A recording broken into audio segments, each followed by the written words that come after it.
from Arkansas, Mr. Hill. Thank the Chairman. Thank the Director for being with us today. Mr. Cordray, I've heard from a number of community banks across my state of Arkansas that no single mortgage regulation has been more vexing than complying with TRID, also known as the Know Before You Owe disclosures regulation. The regulation included 1,888 pages. In your testimony this morning, you assert that the Bureau writes clear rules of the road, and in your report, you also noted that... I would say we try to write clear rules of the road. We may not always succeed, yes. Your report also, that you released today, also says that you, under the revised Know Before You Owe rule, attempt to ensure smooth and on-time closings. But in addition to hearing from the community bankers, I've also heard from consumers that have experienced delays, frustration, and increased costs. And one issue I noted is this issue of the disclosures themselves. So a basic disclosure regulation of this sort might have a question that the Bureau attempts to ask. Does the rule require both the consumer and the seller to receive a closing disclosure? And to receive an answer to this question, a community bank must go to the Bureau's website, which I have on the screen, click the question index link, which leads you to a web page that says, "Thank you for visiting the consumerfinance.gov. You are now leaving the CFPB web server." The user then downloads an 11-page document called the TILA-RESPA Integrated Disclosure Rule Webinar Index. I will note that this document does not appear to be on the CFPB letterhead and uses an entirely different font and scheme. Having done this, the user must find the heading on page 6 that says, Closing Disclosure General Questions. Click another link, apparently, and then find question 12, which is 38 minutes and 37 seconds into a recording of a webinar that was conducted on April 12th, 2016. But before the user can get the answer to this most basic question and view the recording on the webinar, they must enter their name, company, city, state, telephone number, and email. If the user is a bank, savings loan, or credit union, they must answer 3 questions about their institution in order to get the answer to this basic question. Does the rule require both the consumer and the seller to receive a closing statement?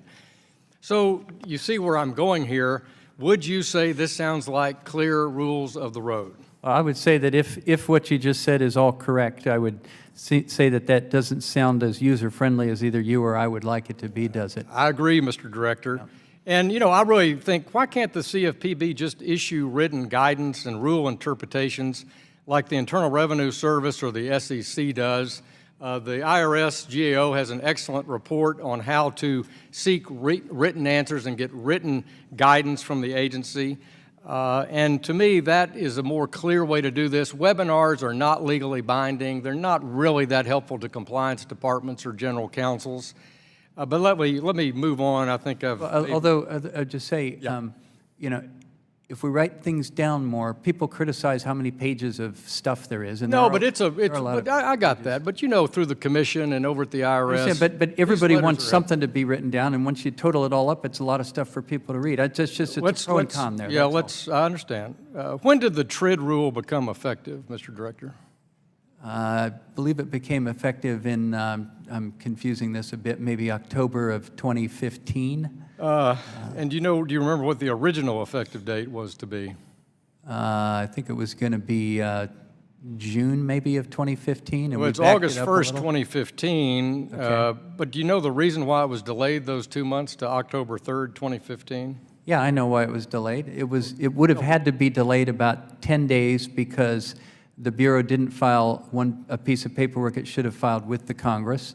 And we then decided if we were going to back it up anyway, we might as well back it up a ways into the school year because that would help the industry on their compliance, and I understand that it did. You're correct that it was delayed 2 months because you failed to follow the Congressional Review Act. It didn't have to be 2 months. It would have had to be like 2 weeks, but we made it 2 months to give people a little more time, which they What would be the consequences of a banker or title agency that didn't follow the disclosure process?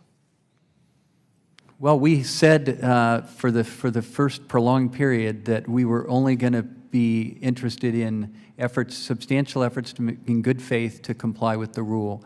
And so an individual instance or even a few instances of noncompliance, we talked to the other agencies and thought that the right answer would be just to help them correct that and not to make a big deal out of it. My time has expired, Mr. Chairman. Thank you. Time of the gentleman has expired once again.